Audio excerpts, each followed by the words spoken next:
Good morning, students. Welcome all of you in this session of accountancy. Yes, students, आज हम first chapter introduction to accounting को ही आगे continue कर रहे हैं। आइए इसमें देखते हैं आगे। यस स्टूडेंट्स, आज हम qualitative characteristics of accounting information देख रहे हैं। Qualitative characteristics of accounting information में रिलायबिलिटी, रिलेवेंस, अंडरस्टैंडेबिलिटी, कंपेरेबिलिटी होता है। मैं इसको one by one next slides में एक्सप्लेन करने जा रहा हूँ स्टूडेंट्स। आप इसको देखिए कि जो इम्पॉर्टेंट कैरेक्टरिस्टिक्स क्या होती है। यस स्टूडेंट्स, हम रिलायबिलिटी की बात कर रहे हैं।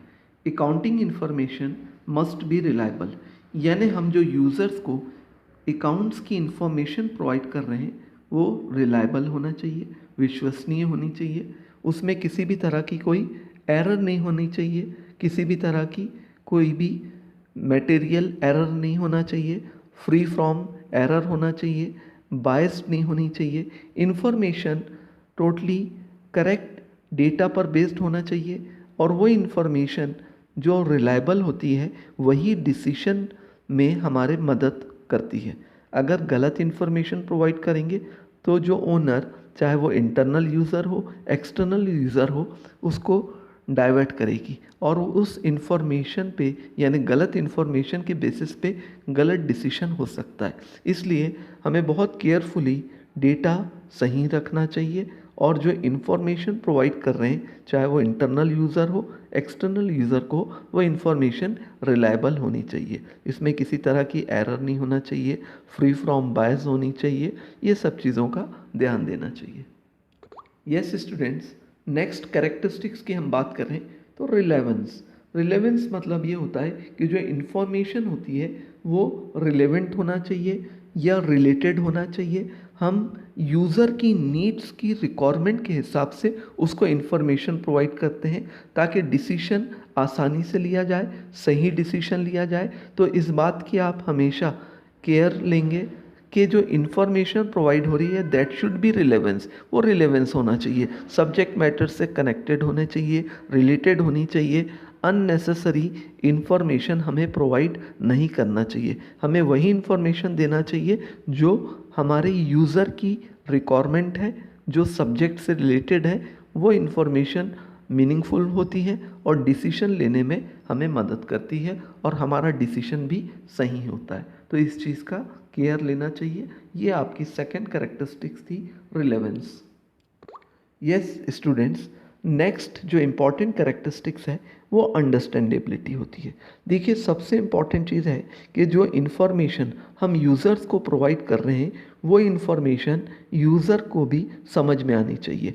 यानी हमारा प्रेजेंटेशन इस तरीके से होना चाहिए, हमारे स्टेटमेंट ऐसे होने चाहिए, हमारे फाइनेंशियल जो भी हम डेटा प्रोवाइड कर रहे हैं वो इन्फॉर्मेशन इस तरीके से होना चाहिए कि यूज़र को वो आसानी से समझ में आए और यूज़र उसको समझ के सही डिसीजन ले। अगर इन्फॉर्मेशन में किसी तरह का कोई कन्फ्यूजन है या किसी तरह का एरर है या किसी भी तरह की कोई ऐसी चीज़ है जो कन्फ्यूजन क्रिएट कर रही है तो वो इन्फॉर्मेशन सही नहीं होगी। इसलिए हमें केयर लेना चाहिए कि जो इन्फॉर्मेशन हम प्रोवाइड कर रहे हैं यूज़र को, वो सामने वाले यूज़र को भी इन्फॉर्मेशन वैसे ही समझ में आना चाहिए जैसा हमारा इंटेंशन है। हम जिस तरीके से उसको इन्फॉर्मेशन प्रोवाइड कर रहे हैं, सामने वाला यूज़र उस इन्फॉर्मेशन को उसी तरीके से समझे। उसके और हमारे बीच में जो इन्फॉर्मेशन का एक्सचेंज हो रहा है इसमें किसी तरह का कोई कन्फ्यूजन नहीं होना चाहिए। हमारा जो इंटेंशन है वही इंटेंशन के साथ उसको इन्फॉर्मेशन समझ में आनी चाहिए। यस स्टूडेंट्स, हम नेक्स्ट और लास्ट कैरेक्टरिस्टिक्स देख रहे हैं, comparability, comparison of accounting information. देखिए, ये बहुत इंपॉर्टेंट होता है। इसमें हम दो तरीके से बोल सकते हैं। हम जो इन्फॉर्मेशन प्रोवाइड कर रहे हैं वो एक पीरियड से दूसरे पीरियड में आसानी से कंपेयर की जाए, ऐसी इन्फॉर्मेशन हमें प्रोवाइड की जानी चाहिए। जब हम एक पीरियड से दूसरे पीरियड में उसको कंपेयर करते हैं तो इसको इंट्राफॉर्म कंपैरिजन कहते हैं। या फिर दूसरे तरीके से एक इंटरप्राइजेस की हम दूसरे इंटरप्राइजेस के साथ इंफॉर्मेशन को कंपेयर कर सकें, इंफॉर्मेशन ऐसी होना चाहिए, इसे हम इंटरफॉर्म कंपैरिजन बोलते हैं। तो इन्फॉर्मेशन कंपैरिजन के लायक होनी चाहिए। हम इन्फॉर्मेशन जो प्रोवाइड कर रहे हैं, हमें डिसीजन लेना है, उस डिसीजन के लिए वो इन्फॉर्मेशन वन पीरियड से अदर पीरियड या वन एंटरप्राइजेस से दूसरा एंटरप्राइजेस से कंपेरेबल होना चाहिए। ये बहुत इंपॉर्टेंट होता है, तो इस चीज़ का भी आप ध्यान देंगे। ये आपकी लास्ट कैरेक्टरिस्टिक्स थी स्टूडेंट्स। यस स्टूडेंट्स, लास्ट में मैं कंक्लूड कर रहा हूँ। हमने यहाँ पर कैरेक्टरिस्टिक्स ऑफ अकाउंटिंग इन्फॉर्मेशन में पहला रिलायबिलिटी देखा। रिलायबिलिटी आप समझ गए कि हमारी जो इन्फॉर्मेशन होती है वो रिलायबल होना चाहिए, ठीक है ना, उसमें किसी तरह का कोई एरर नहीं होना चाहिए, बायस फ्री होना चाहिए। फिर हमने नेक्स्ट देखा रिलेवेंस, यानी सब्जेक्ट से रिलेटेड होना चाहिए, रिलेवेंट होना चाहिए, यूज़र के लिए वो यूज़फुल होना चाहिए या यूज़र की रिक्वायरमेंट के हिसाब से वो इन्फॉर्मेशन होना चाहिए। फिर हमने देखा अंडरस्टैंडेबिलिटी, जैसे मैंने बताया कि हमारा जो इन्फॉर्मेशन है वो हमने जिस इंटेंशन से उसको प्रोवाइड किया, सामने वाले को भी वो इन्फॉर्मेशन उसी तरीके से समझ में आना चाहिए।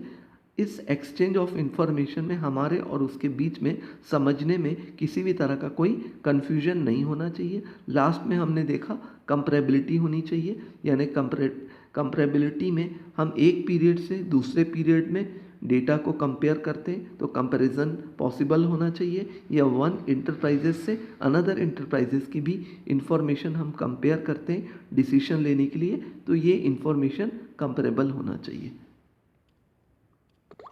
यस स्टूडेंट्स, फर्स्ट चैप्टर में अब हम नेक्स्ट टॉपिक ले रहे हैं जिसका नाम है प्रोसेस ऑफ अकाउंटिंग। आइए आगे हम देखते हैं कि इस प्रोसेस ऑफ अकाउंटिंग में हमें क्या क्या चीज़ें देखना है, या इस तरीके से बोल सकते हैं, मैं आपके नेक्स्ट स्लाइड में एक फ्लो चार्ट प्रेजेंट कर रहा हूँ। उस फ्लो चार्ट से ये आपको प्रोसेस ऑफ अकाउंटिंग का कॉन्सेप्ट क्लियर हो जाएगा। आइए आगे देखते हैं। यस स्टूडेंट्स, आपके सामने एक फ्लो चार्ट दिख रहा है। मैं उसे वन बाई स्टेप उसको समझाने की कोशिश करूँगा और आपको ये आसानी से समझ में आ जाएगा।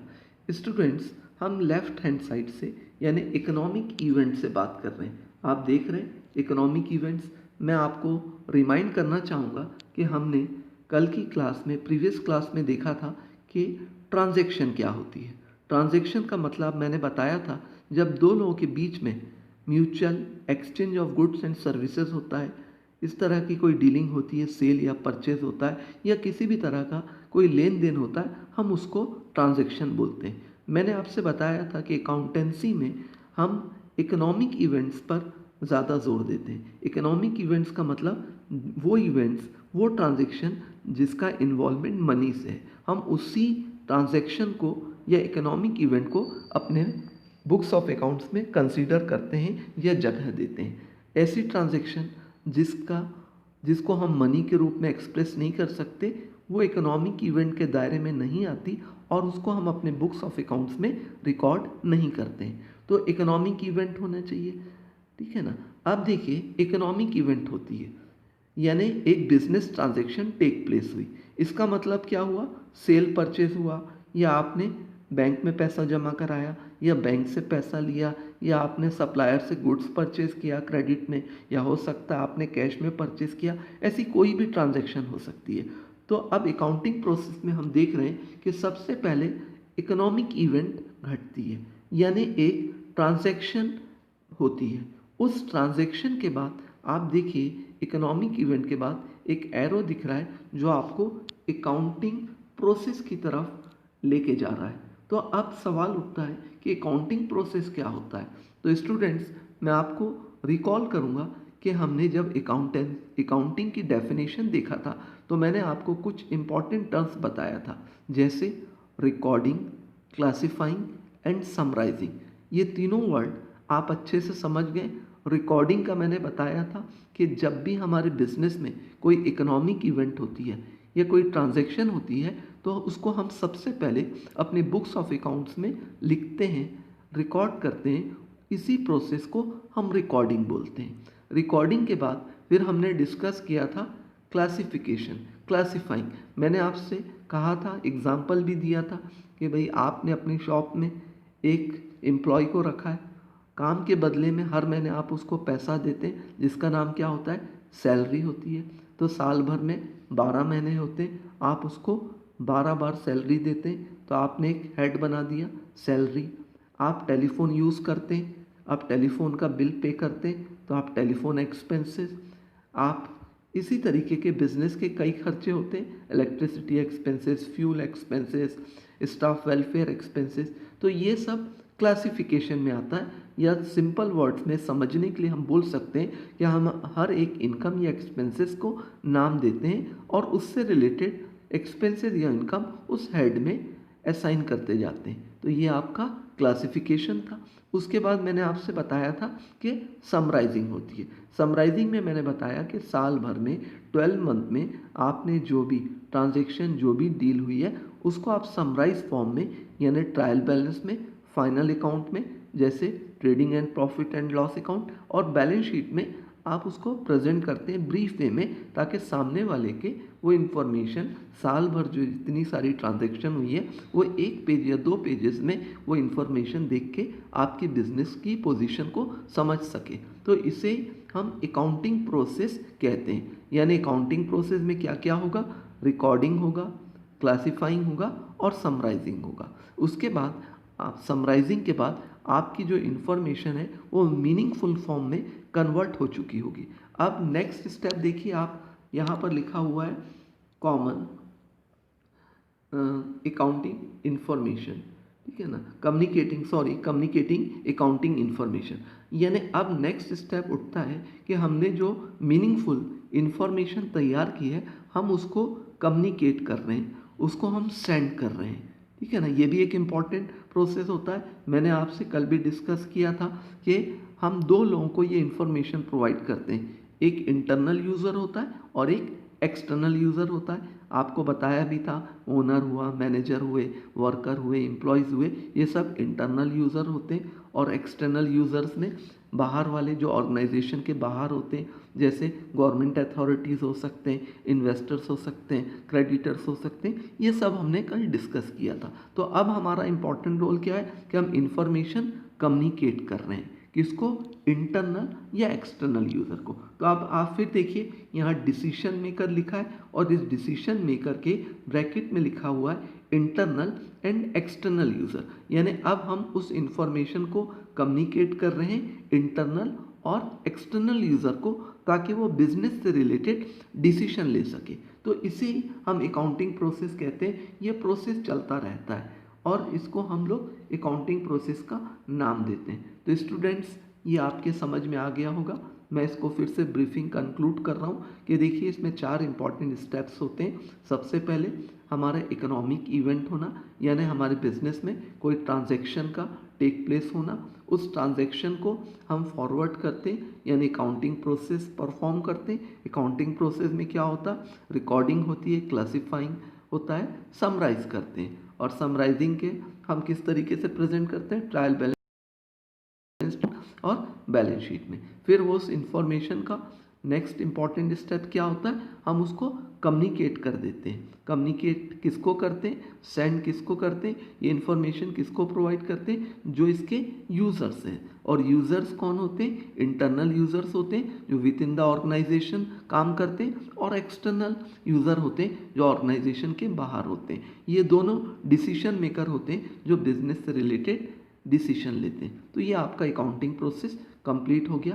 तो स्टूडेंट्स, आज हमने 2 चीज़ें देखी, एक qualitative characteristics of accounting information और दूसरा अकाउंटिंग प्रोसेस। तो स्टूडेंट्स, मुझे उम्मीद है कि आपको ये आज का वीडियो अच्छा लगा होगा। आपको कोई भी डाउट्स है तो आप मुझे व्हाट्सएप पे कॉल करके पूछ सकते हैं। Okay student, thank you very much.